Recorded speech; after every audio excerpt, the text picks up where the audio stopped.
दीनदयालपुरी का हाल तो शुरू से ही बेहाल रहा है और इस बार भारतीय जनता पार्टी आके इनका और हाल बेहाल कर दिया है। पंडित अमरपाल शर्मा जी जब यहाँ विधायक थे उन्होंने बहुत कार्य किया था। मेन रोड सामने उन्होंने ही बनवाई थी, उनकी देन थी। उन्होंने कोई यहाँ कार्य नहीं किया। वो तो कहते हैं यहाँ की पब्लिक तो दारू मुर्गे बिक जाएगी, हम तो यहाँ से 2 मिनट में वोट खरीद लेंगे। इस बार जनता इंतजार कर रही है, वोट की चोट से उनको बदल के दिखाएगी, उन्हें उनकी औकात दिखा देगी। अखिलेश जी के टाइम में ये गरीबों को मकान मिले थे दीनदयालपुरी के, और संतोष यादव डीएम थे। ये तो आस लगाए बैठी है कब समाजवादी पार्टी आए, कब गरीबों को उद्धार हो। और वो टंकी आज 15 दिन हो लिए, पानी नहीं आ रहा। पानी कभी आता है कभी नहीं आता, वो क्या पिएंगे। पानी यहाँ पे है, जो टंकी है तो उसमें 8-8 दिन पानी नहीं आता है। गली भड़क आप देख ही रहे हो, यहाँ पे रास्ते देख ही रहे हो आप, यहाँ कोई भी रास्ता नहीं बनी है। ये कहते हैं गड्ढा मुक्त सड़कें, और हम कह रहे हैं तो सड़क ही नहीं है, गड्ढा कहाँ होगा।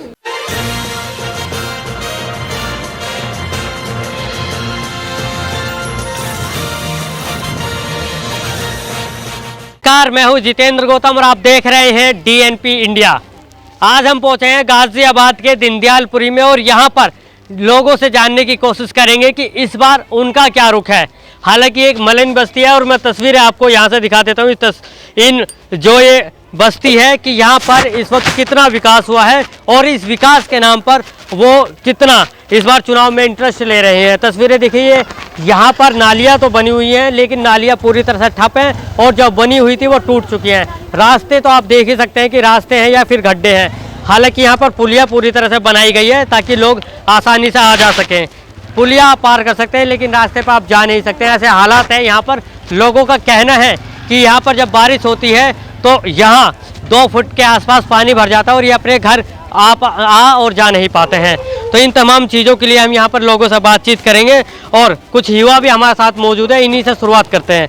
जी आप बताइए, क्या नाम है आपका? अर्पित पांडे। अर्पित जी, इस वक्त हम दीनदयालपुरी का ये हाल देख रहे हैं, ये कब से है? दीनदयालपुरी का हाल तो शुरू से ही बेहाल रहा है और इस बार भारतीय जनता पार्टी आके इनका और हाल बेहाल कर दिया है। अच्छा, एक चीज़ जानना चाहेंगे, इससे पहले यहाँ पर जो विधायक थे वो कौन थे? सुनील शर्मा जी थे। और अब कौन है? अभी भी वही है। अच्छा, इससे पहले सुनील शर्मा जी से पहले पंडित अमरपाल शर्मा। अमरपाल शर्मा जी बसपा के शासन में थे। हाँ, तो क्या जब से यहाँ पर इसी तरह के हालात हैं या फिर चीज़ें बदली हैं? नहीं, पंडित अमरपाल शर्मा जी जब यहाँ विधायक थे उन्होंने बहुत कार्य किया था। मेन रोड सामने उन्होंने ही बनवाई थी, उनकी देन थी। 30 फुट एक रोड उन्होंने बनाया। जब विधायक ही नहीं, 10 साल से भाई सिटिंग एमएलए सुनील शर्मा जी हैं, उन्होंने कोई यहाँ कार्य नहीं किया। वो तो कहते हैं यहाँ की पब्लिक तो दारू मुर्गे बिक जाएगी, हम तो यहाँ से 2 मिनट में वोट खरीद लेंगे। अभी कल की घटना बता दूं मैं, पूर्वांचल के लोगों पे लाठियां बरसाई गई और आज उसमें पेपर में भी उन्होंने साफ साफ बोल दिया है कि जिसे वोट देना हमें दे, जिसे नहीं देना वो ना दे। ये तो हमारे सिटिंग एमएलए की भाषा है। अच्छा, ये आपके सिटिंग एमएलए की भाषा है। ये जानना चाहेंगे इन 5 सालों में वो यहाँ कितनी बार आए? एक भी बार नहीं आए। अच्छा, उन्होंने एक आरोप, आप ही बता रहे हैं, उन्होंने आरोप लगाया कि वो पैसे देकर जो है वोट खरीद सकते हैं। क्या यहाँ की जनता पैसे देकर बिक जाती है? अब की बार जनता नहीं मन बनाएगी, बिल्कुल मन पहले बिल्कुल नहीं। पहले 2-3 बार हुआ लेकिन इस बार जनता नहीं जा रही है। इस बार जनता इंतजार कर रही है, वोट की चोट से उनको बदल के दिखाएगी, उन्हें उनकी औकात दिखा देगी। चलिए देखिए, अगर वोट की बात की जाए, अगर वोट की वैल्यू उसको पता है तो जरूर वो पैसे से नहीं बिकेगी। आपसे जानना चाहेंगे, क्या नाम है? मुमताज अब्बासी। मुमताज। अच्छा, आपके हिसाब से क्या लगता है कौन सी सरकार इस बार? भैया जी देखो, ये अखिलेश जी के टाइम में ये गरीबों को मकान मिले थे दीनदयालपुरी के, और संतोष यादव डीएम थे। ये तो आस लगाए बैठी है कब समाजवादी पार्टी आए, कब गरीबों को उद्धार हो। ये हमें वादा है कि अब की सरकार आएगी, सारी सड़कें, सारे रास्ते और बिजली पानी। आज 15 दिन हो गए, पानी नहीं आ रहा बच्चों के लिए, किसी परिवार के लिए भी, क्योंकि पहले भर में थे नल के, अब वो तो बंद कर दिए। उसके बाद इनको आदत पड़ गई पानी की, टंकी की, और वो टंकी आज 15 दिन हो लिए, पानी नहीं आ रहा। पानी कभी आता है कभी नहीं आता, वो क्या पिएंगे। 20 रुपए की बोतल आती है, उसको पी रहे हैं। अब वो कमाएं या कुछ मजदूरी करें या 20 रुपए का पानी लेकर आए वो। अच्छा, तो मूलभूत सुविधाएं जो है यहाँ पर नहीं दी गई है। ये इस बार चुनाव का यहाँ पर मुद्दा भी हो सकता है ना, इनका ये कहना है। और भी लोग हैं हमारे साथ, इनसे भी बात कर लेते हैं। आप बताइए, क्या नाम है आपका? अनिल दुबे। अनिल जी, क्या लगता है यहाँ मूलभूत सुविधाएं जैसा इनका कहना है यहाँ नहीं है, क्या पहले भी यहाँ ऐसा था? सिविल लाइन जहाँ आप खड़े हो, जीडीए कॉलोनी है, ये कोई अनऑथराइज है या एलएमसी में कॉलोनी नहीं है, अवैध कॉलोनी नहीं है, जीडीए की कॉलोनी है। ये जीडीए ने बना के दी है और 2005 में कॉलोनी बनी है। लगभग 17 साल हो गए हैं मायावती के शासन में। जी, मायावती जी के शासन में बनी थी और 2005 में बनी थी। ये मकान गरीबों को दिए गए थे। यहाँ ना तो सीवर लाइन है, पानी यहाँ पे है जो टंकी है तो उसमें 8-8 10 दिन पानी नहीं आता है। जब मर्जी होता है 10 दिन 15 दिन में चला देते, नहीं तो नहीं आता पानी। ठीक है जी। गली सड़क आप देख ही रहे हो, यहाँ पे रास्ता देख ही रहे हो आप, यहाँ कोई भी रास्ता नहीं बनी है। ये कहते हैं गड्ढा मुक्त सड़कें, और हम कह रहे हैं तो सड़क ही नहीं है, गड्ढा कहाँ होगा। तो इस बार आपके जो मुद्दे रहने वाले हैं चुनाव को लेकर, वो क्या मुद्दे रहेंगे? हमारा जो मुद्दा रहेगा विकास का रहेगा, कॉलोनी के विकास का रहेगा।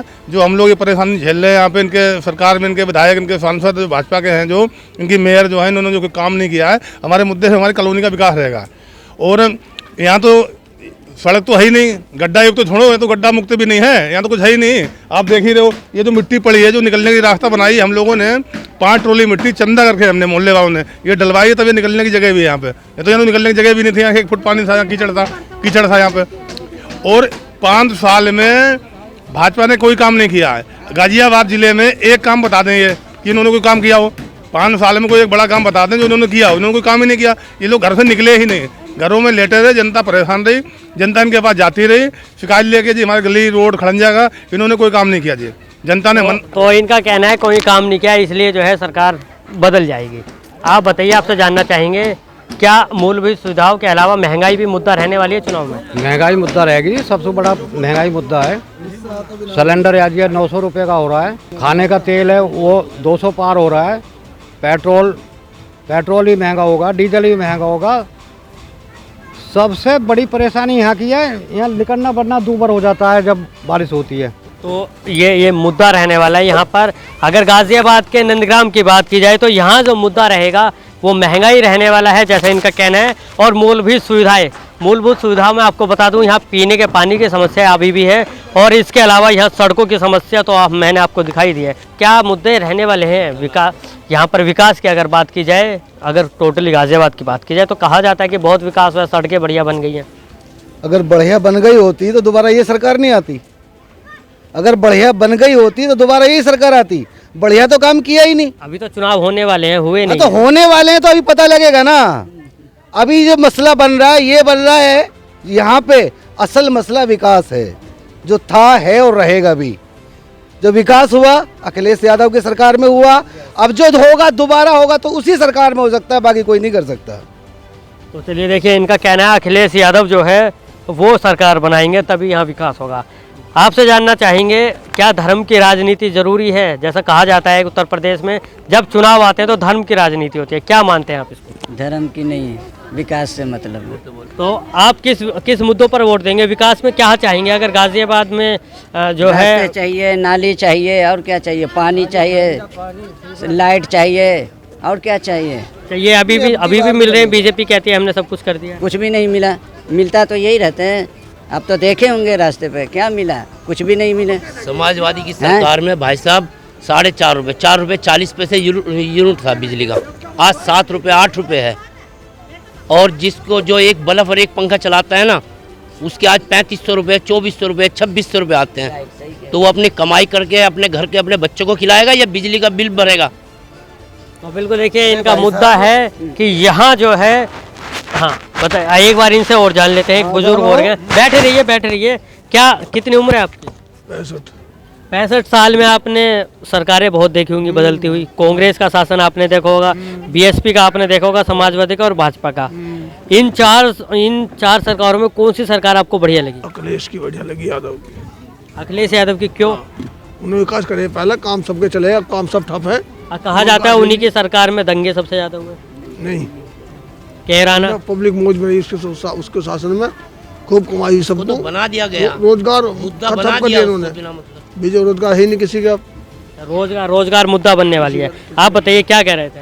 मैं ये कह रहा हूँ कि वो किराना झगड़ा जो था, मुजफ्फरनगर झगड़ा जो था, वो एक सामाजिक का एक आपस का था। अगर उसको ना ठंडे दिमाग से सरकार चाहती है, हालांकि गलती जो भी होती है इंसान से होती है, भगवान से तो नहीं होती, लेकिन उसको ना अगर चाहते तो दबा देते। लेकिन विरोधी जो पार्टी थी बीजेपी पार्टी ने उसको ना बहुत अच्छे से हुनर लिया, उसका बहुत फ़ायदा उठाया उस सरकार का, इस सरकार ने। अच्छा, एक चीज़ और जानना चाहेंगे, बीजेपी सरकार में दंगे ना के बराबर हुए हैं, अखिलेश सरकार में दंगे ज़्यादा हुए हैं, तो ऐसा क्यों? कौन सा दंगा नहीं हो रहा है? सबसे पहले तुम्हारे बुलंदशहर में देख लो, गुड़गांव साइड में देख लो। नहीं, हम उत्तर प्रदेश की बात। हाँ, तो इसमें क्या है कि ये तो सब जगह कर रही है, ये तो दंगे ये नहीं करा रही सरकार, ये मजहब के ऊपर झगड़े नहीं करा रही है।